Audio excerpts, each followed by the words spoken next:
আসসালামু আলাইকুম। কেমন আছেন আপনারা সবাই? আশা করি ভালো আছেন। আমিও আপনাদের দোয়ায় ভালো আছি।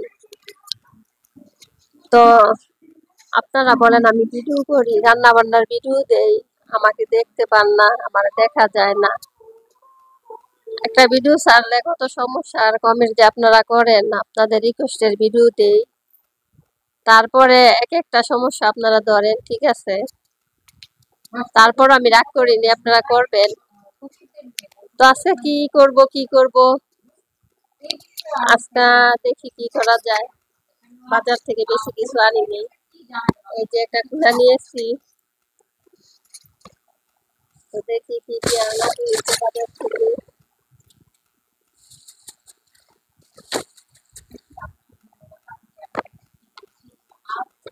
এই যে দেখুন, এই যে দেখুন,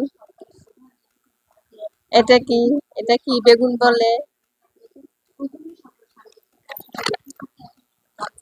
এটা হলো গুড বেগুন। এই বেগুনটা আমি আপনাদেরকে কেটে ভেজে দেখাবো। আর এখানে আছে কিছু কাঁচামরিচ। তরকারি রান্না করতে গেলে আবার কাঁচামরিচ লাগবে, কাঁচামরিচ ছাড়া আমি তরকারি রান্না করতে পারি না। তো যাই হোক, আমি এখন বেগুনটা কেটে নিব।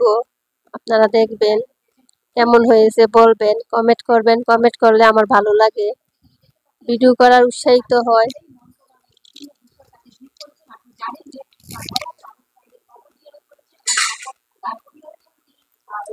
এই যে বেগুনটা আমি এখন ভালো করে পানি দিয়ে ধুয়ে নিতেছি। সবকিছু, সব সবজি ভালো করে, অনেক সবজি আছে কাটার আগে ধুয়ে নিতে হয়, তো আমি কাটার আগে ভালো করে ধুয়ে নিলাম। এখন বেগুনটা ভালো করে সাইজ করে এটা কেটে নিব বেগুন ভাজার জন্য। এই যে কাটতেছি।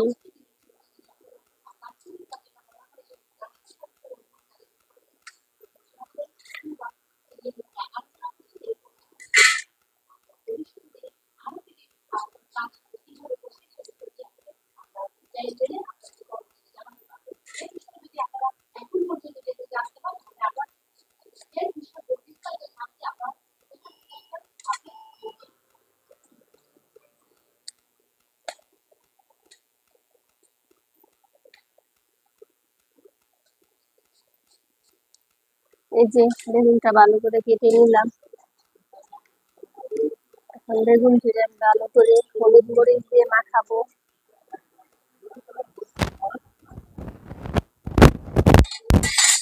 হলুদের গুঁড়া আমি নিয়ে আসলাম, হলুদের গুঁড়া দিয়ে দিব। লবণ, এই যে লবণ দিয়ে দিতেছি ভালো করে, পরিমাণ মতো লবণ দিয়ে দিলাম।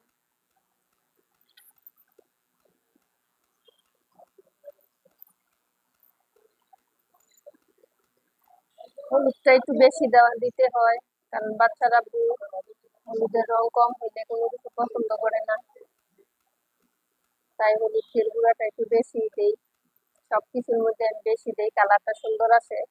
আর যেগুলা আলু বেগুন এগুলা অলরেডি আওলা ভাজি করা হয়, সেগুলোর মধ্যে একটু আর একটু বেশি দেই, কালারটা সুন্দর আসে।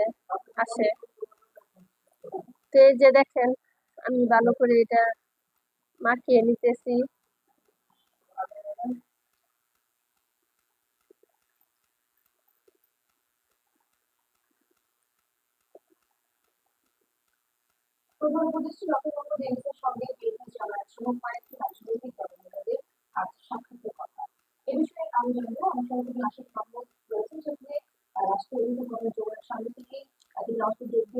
আমার বেগুন গুলা মাখামাখি করা শেষ, পরিমাণ মতো লবণ হলুদ দিয়ে নিলাম।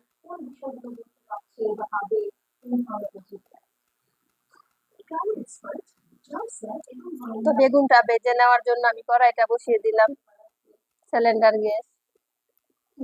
আর বাইরে বৃষ্টি হচ্ছে, প্রচুর বৃষ্টি। বৃষ্টির দিনে গরম গরম ভাতের সাথে বেগুন ভাজা খুব ভালো লাগবে। জলদি করে করতে করতে পানির মধ্যে তেল ঢেলে দিলাম, দিল ভালো হলো না, কি অবস্থা দেখুন। এখন একটু ওয়েট করতে হবে পানিটা শুকানোর জন্য।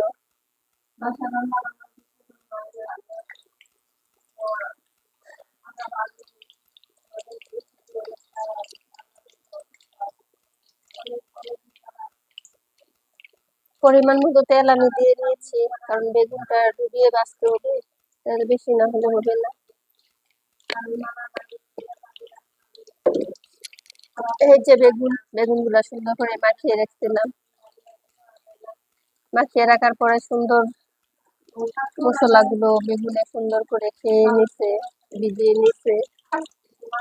তো অনেক সুন্দর করে ভিজিয়ে নেওয়া হলো।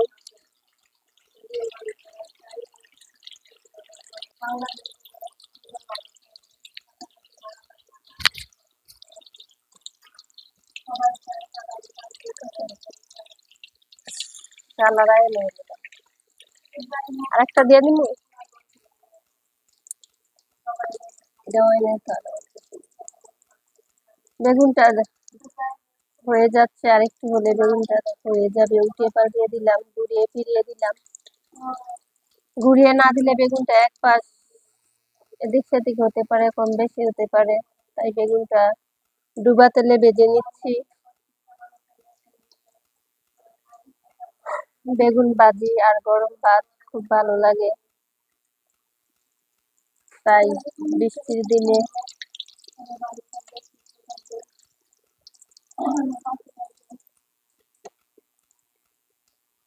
এই যে একটা বেগুন অলরেডি হয়ে গেছে ভাজা, এই পাট ও পাট দুই পাটি ভালো করে হয়ে গেছে।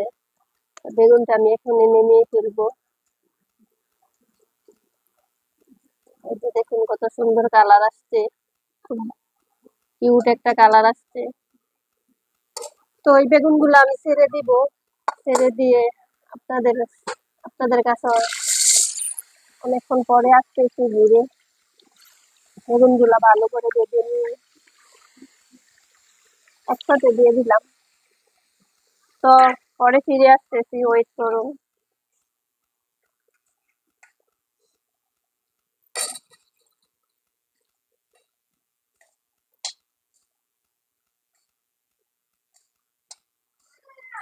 বেগুনগুলা কি করে সবগুলা সুন্দর কালার হয়ে আসছে, তাই নামিয়ে ফেললাম।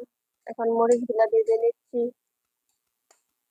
শুকনা মরিচগুলো ঘুরিয়ে ঘুরিয়ে কালার আসা পর্যন্ত নাড়াচাড়া দিতে থাকি।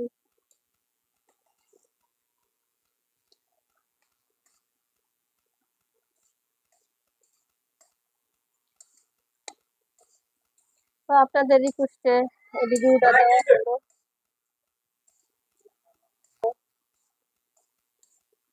বৃষ্টির দিন গরম গরম ভাতের সাথে এই বেগুন ভাজা দেখবেন খুব ভালো লাগে। এই কি হয়েছে? এই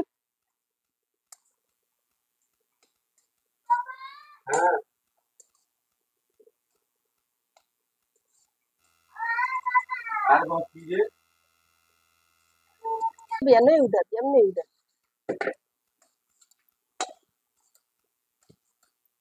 মরিচ গুলা ভেজে নিলাম। এই যে গরম তেলগুলা কিছু উঠিয়ে নিচ্ছি, কারণ তেল সে পছন্দ করে।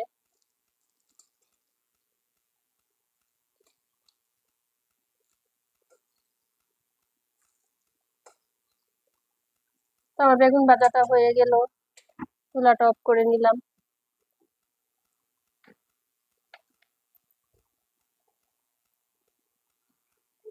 এই যে দেখুন অনেক সুন্দর কালার আসছে, ঠিক আছে, অনেক সুন্দর কালার আসছে দেখুন, একদম পারফেক্ট ভাবে বেগুন ভাজাগুলো হয়ে গেছে।